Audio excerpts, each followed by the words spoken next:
YouTube, what's going on? It's one guy here with another Washington football team video, and in today's video, I'm coming on here to talk about when the Washington football team will actually start winning games, because they're missing this thing, and until they do this, they won't be winning many games. So without further ado, let's get straight into today's video. But before we do, make sure you guys go down below, leave a like on this video, subscribe if you're new, and turn on post notifications so you get notified when I upload a video about the NFL, or in this case, our Washington football team. Let's get straight into today's video. So, before we actually get into the topic at hand today, it's kind of a big day in the NFL, as the NFL owners are having their fall meetings, and it's already some things coming out about the Washington football team.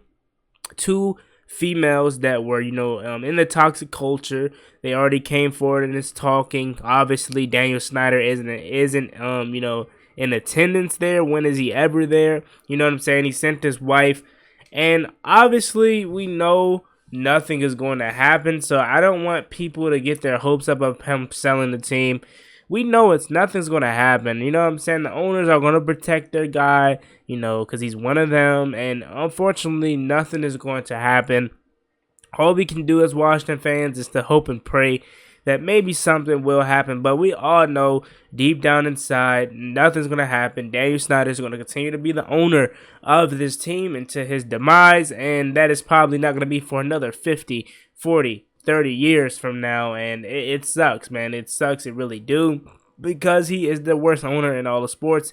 The guy has been the head of a toxic culture. Don't matter how much he tries to play like he doesn't have any hands on or doesn't have any part in this, doesn't it don't buy him trying to say he's hands off and he didn't know what was going on in his building. That's BS, man, because you're the owner, you run this junk. So how don't you know what's going on in your building? You know what I'm saying? So again, I just want to bring that to you guys' attention. If you didn't know already, yes, the NFL is having their fall meetings for all the owners, and everyone is in attendance except for our owner, Daniel Snyder.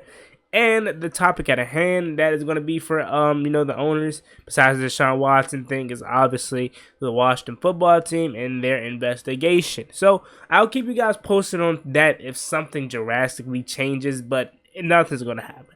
Daniel Snyder will continue to be the owner, and we're going to continue to suffer until he sells the team. All right, so let's get into the topic at hand in the title of this video. The title of this video should be something like, the Washington football team won't win games until they get their franchise quarterback. And I believe that wholeheartedly. I do. The Washington football team will not be good until they get their franchise quarterback. Whether that's in the draft, whether that's in free agency, they won't be good until they get a franchise quarterback. And you've seen that for the past couple of weeks. Now, last game, you really seen it. You know what I'm saying? And it sucks because I really thought, Sunday's game, offense and defense played really, really, really good. You know what I'm saying? We were able to move the ball, although we only had 10 points. The defense held the Packers to 24 points. I know a lot of you guys are saying, well, they weren't really trying, but still, defense held them to 24 points. They had like 3-4 sacks on the day. So I felt like Sunday rather, was a good team effort, and we deserved to win. You know what I'm saying? And we just didn't. Washington football team being Washington football team, a losing franchise being a losing franchise. You know what I'm saying? And then you look at the week prior to that, Kansas City game, we weren't able to do anything on the offense side of the ball. We only put up 13 points, and then in the Saints game versus the Saints game where we only put up about, I want to say, was it about 20 points or so in the Saints game. The offense really couldn't get anything going. Taylor Heineke was god awful in that game. It wasn't good. It was 22-33 now that I remember correctly, and we were terrible. And it starts with Taylor Heineke. I love the Taylor Heineke story. I love, him, being a long life Green Bay fan, undrafted guy, going to Old Dominion, his story about Minnesota to Carolina to now here. I love it, man, and I salute you, man. But we see clearly that Taylor Heineke is not an NFL starting quarterback. He is a backup quarterback, and he is probably going to be the best backup quarterback in the NFL. That's point blank period. He can be the best backup in the NFL, and I wouldn't have no problem with him being the highest paid backup quarterback in the NFL because he can do that. That's his role. If you need him to come in relief for your starting quarterback for about 3-4 games, you can do that. You know what I'm saying? But clearly he can't play a 16-game schedule or 17-game schedule for now, for that matter. Not because he can't stay healthy, but just his performances and his player style, his just ability. Him as a player he isn't good enough to play 17 games, and you clearly see that. You clearly see that. Now here's the thing about Washington, right? I was thinking they signed Ryan Fitzpatrick this offseason, and he got hurt in week 1, so they practically haven't seen nothing out of Ryan Fitzpatrick.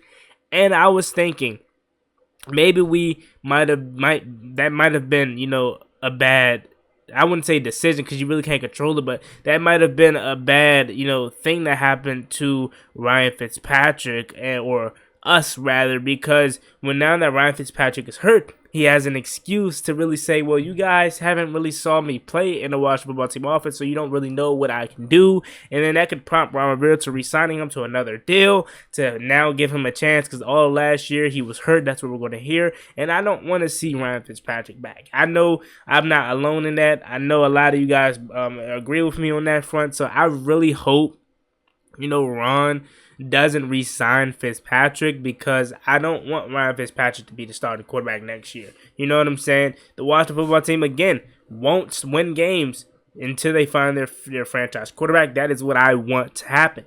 I don't care if it's in free agency. I don't care if it's in the draft or whatever we have to do. We got to find our franchise quarterback. And Ron Rivera basically said that in his interview with the Junkies today. He said, we're looking at quarterbacks each and every week. We're getting weekly college updates. So that tells you that they're looking for their franchise guy. And we don't know what position this team's going to be in come April. You know what I'm saying? Because although this team sits at 2-5, we know they're way better than 2-5. I don't see them, tanking. I don't see them getting the top pick. And quite frankly, I don't want that to happen, because I want to win games. I want to have a chance to always compete for a title. I don't care how bad the team may look. I'm just not that fan and that guy that wants to lose and just give up and just give in the season. You know what I'm saying? We worked too hard in the offseason.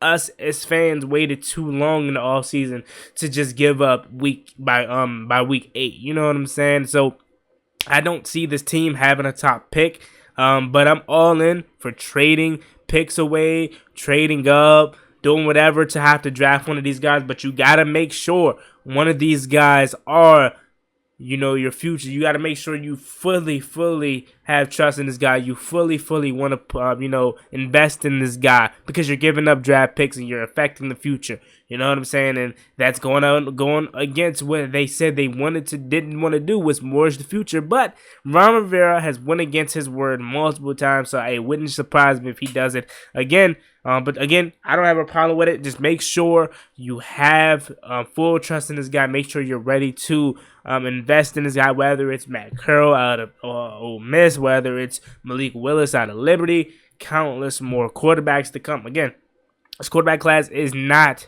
that good from the popularity standpoint, but you never know who's going to be that one guy, because it's always that one guy out of each draft class that's just that dude. You don't know what guy that's going to be, but you hope it's the guy that you draft. So again, I'm all for drafting a quarterback, and again, we won't win games until we draft our franchise guy. So it is very important that we draft our guy, getting him in there, let him take his bumps and bruises now, so then when in his year 2 he can be ready to rock and roll, or let Taylor Heineke take over for the first couple games, however that goes.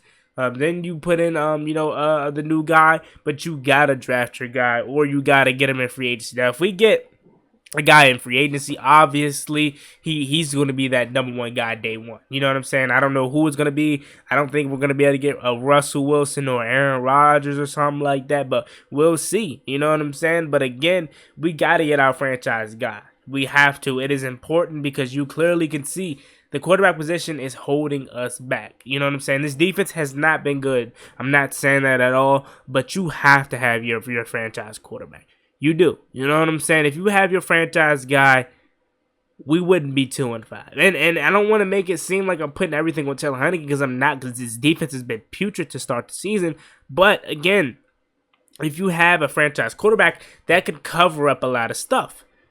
And right now, we obviously don't have that. Again, I love Taylor Heinicke. He's going to be here for a backup for, I hope for, I wouldn't say a long time, but for the near future, because the guy is 29, 28 years old. So he's going to be on this roster, but I don't want him starting for a long time, because you can see that it's not going to end well. Now, here's the other thing to close out the video.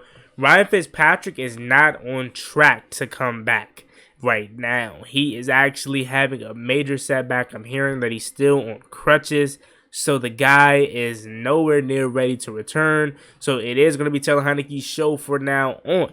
You know what I'm saying? And obviously, I don't really care who was going to start, honestly, because, again, it's not like you're upgrading if you was to put Ryan Fitzpatrick back in. If anything, I would rather have Taylor Heinicke in there, because he gives us the best chance to win at this current juncture, even though he isn't the best. But who else we're going to go to on this roster? I don't want to hear the Kyle Allen BS. Kyle Allen is not better than Taylor Heinicke.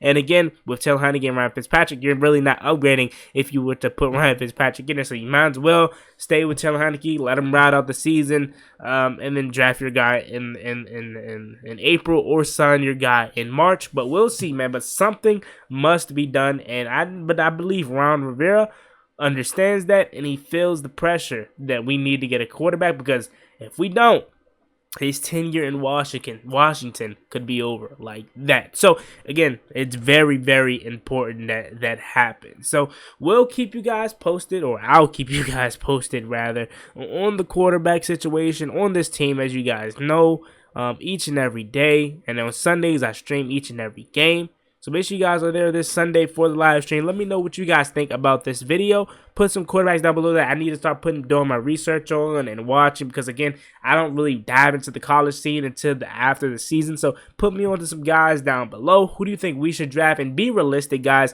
I don't want you guys to say some guy that may go number 1 or number 2, because we're not going to be in position to draft those guys. And again, some of these guys are going to fall, because nobody has really declared themselves as the clear number 1 draft choice, because it's not a guy like Trevor Lawrence or Joe Burrow or Kyler Murray in this draft class. So again, put me on to some quarterbacks down below. And yeah, man, it's been Juangottiwft. Like, comment, subscribe, help to watch the football team.